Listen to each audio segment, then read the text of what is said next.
They gave my company to my sister and told me to leave like I was nothing. Let that sink in for a second. Imagine building something from the ground up, every late night, every risk, every sacrifice. And then one day, the people you trusted most sit you down and quietly take it all away.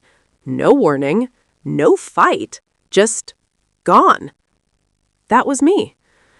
My name is Amara Nkwenti. I'm 34 years old, and 8 months ago, I lost everything I thought defined me. But here's the part that still doesn't make sense. Months after they kicked me out, after they replaced me, humiliated me, and erased me from my own company, my phone rang. And it was them. My family. Panicking. Amara, we need you back. So let me ask you something. If the people who betrayed you suddenly came crawling back, would you even pick up the phone? Because I almost didn't. I was sitting in my tiny apartment that night, staring at my screen as it kept lighting up over and over again. My mother's name, then my father's, then my sister's. 3 missed calls, 4, 5. My chest felt tight, but not in the way you'd expect. Not sadness, not even anger. Just clarity. Because the last time I heard their voices, they were telling me I wasn't good enough to run the company I built. The last time I saw them, security was escorting me out of my own office, while my younger sister sat in my chair, smiling. And the worst part? They made it sound reasonable. Like they were helping me. Like I should be grateful. So why were they calling now? What changed? I finally picked up. I didn't say anything at first, I just listened. And for the first time in my life, I heard fear in my mother's voice. Not control, not authority. Fear. Amara, she said, her voice shaking. Something's wrong. There was a pause, the kind that tells you everything before the words even come. Then she said the one thing I never thought I'd hear. We need you back. And in that moment, I realized something. They didn't call because they missed me. They called because something had gone terribly, horribly wrong. But what? And more importantly, why now? Because what I didn't know yet was that the same decision that destroyed me was about to destroy them too. Before we continue with this video, please like, subscribe, and turn on the notification bell for updates. The worst kind of betrayal is the one you don't see coming. Because looking back now, the signs were there. I just didn't want to believe them. Let me take you back. 8 years ago, I started my logistics company with nothing but a borrowed laptop, a small loan, and a stubborn belief that I could build something real. No connections, no family support, just me figuring it out one mistake at a time. And for a long time, my family didn't care. My mother, Lydia Nkwenti, 58, used to call it that little side hustle. My father, Daniel, 61, barely asked about it. And my younger sister, Sonia, 29, she wasn't even interested. Until it started making money. That's when everything changed. Suddenly, they were asking questions, sitting in on meetings, offering advice. My mother started talking about family legacy. My sister started showing up at the office, unannounced, uninvited, but always smiling like she belonged there. At first, I told myself it was a good thing. Who doesn't want their family involved, right? But then the small things started adding up. My mother asking for access to financial reports, Sonia interrupting client meetings like she had authority, decisions being made without me. And every time I pushed back, I was the problem. Why are you being so defensive, Amara? We're just trying to help. This is bigger than you. It's about the family. Do you see how that works? They slowly made me question my own instincts. And then came the meeting, the one I can't forget. We were sitting in the conference room, me, my parents, and Sonia. There was a lawyer there. That should have been my first warning. But I still didn't see it coming. Not fully. They slid the documents across the table. Ownership restructuring, executive reassignment. And then I saw it. Sonia. CEO. I actually laughed at first. I thought it was a joke. It wasn't. My mother leaned forward, calm and cold. Amara, you've done a great job building this, but you're not the right person to lead it forward. Not the right person. After 8 years. My father didn't even look at me. And Sonia? She just sat there, smiling. And the worst part? They made it sound reasonable. Like they were helping me. Like I should be grateful.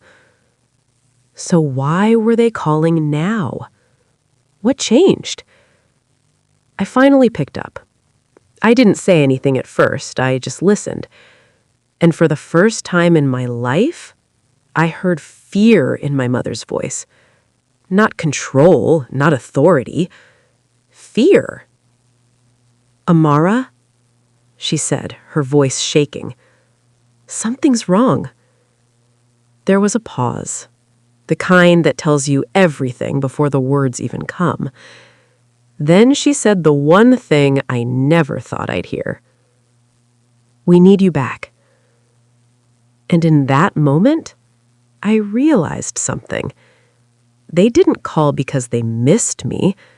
They called because something had gone terribly, horribly wrong. But what? And more importantly, why now? Because what I didn't know yet was that the same decision that destroyed me was about to destroy them too.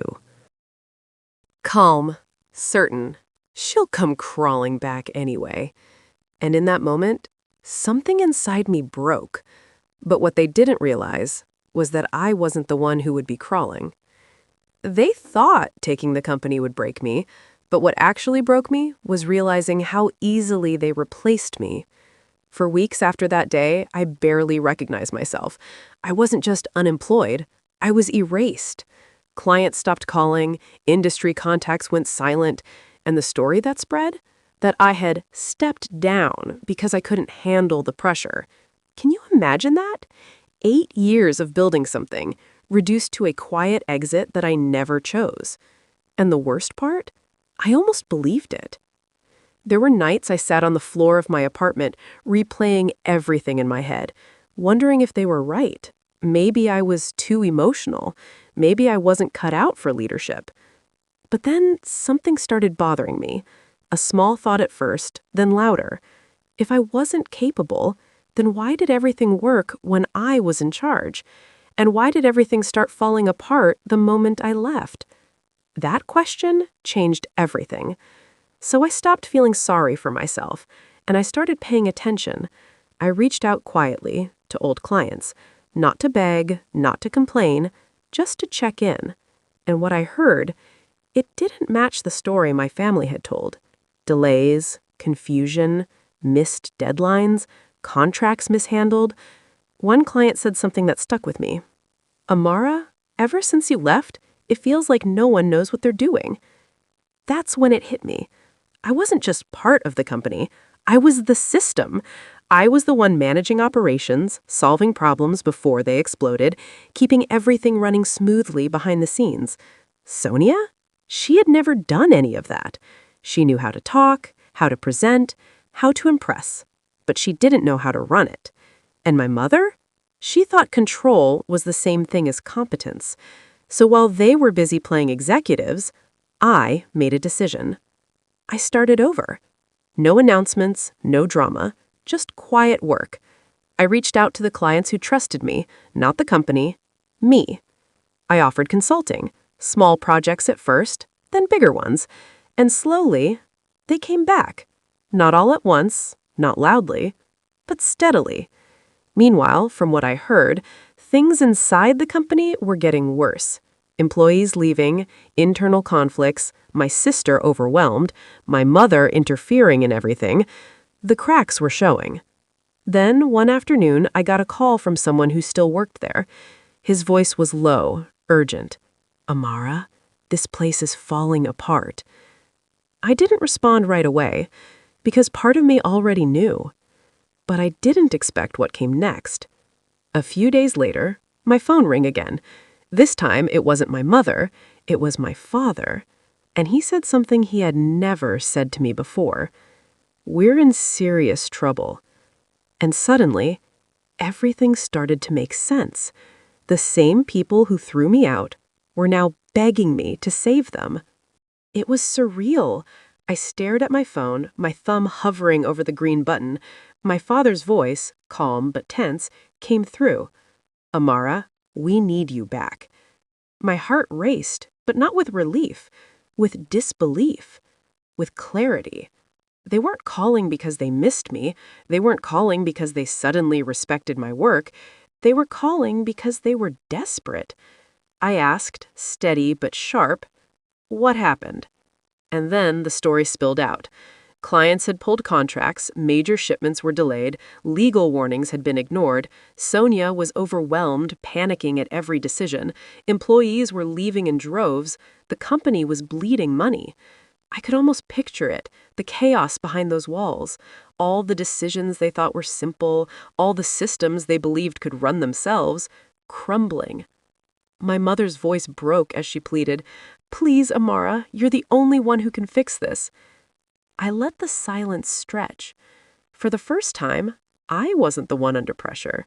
For the first time, the people who had dismissed my work were on the edge, and it was all because they underestimated what it takes to lead.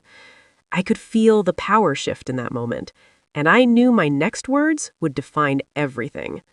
I asked one question. "Why didn't you listen before?" The silence on the line was deafening. My father stammered, my mother tried to speak, and Sonia's voice faltered. They had no answer. They had ignored my expertise, disregarded my warnings, and now faced the consequences. Then I said it. No. Not because I wanted revenge, not because I was angry, but because the cost of saving them again would be mine alone. I had already rebuilt a company quietly, reconnected with clients, and regained the trust and respect I'd lost. I wasn't going to sacrifice it for a family that undermined me. Their panic was palpable. Every word I had said hung in the air like a weight they couldn't lift. I hung up, and in that silence, I realized something profound. I didn't need them. I hadn't needed them. Their failure was not my burden. The aftermath? It unfolded exactly as I knew it would. Contracts continued to fall through, employees quit, Sonia struggled under pressure, and my mother's attempts at control only deepened the chaos. Meanwhile, I thrived. My small, independent company grew steadily. Clients came not because of family ties, but because of trust, competence, and proven results. I had regained everything I lost, and more importantly, I had done it on my own terms. In the end, I blocked their numbers, not because of anger, but because closure finally existed. I didn't need their validation or approval. I had rebuilt my life, reclaimed my purpose, and proven to myself and to the world that nothing can replace dedication, resilience, and integrity. They thought I needed them to succeed, but losing them was the only reason I finally did.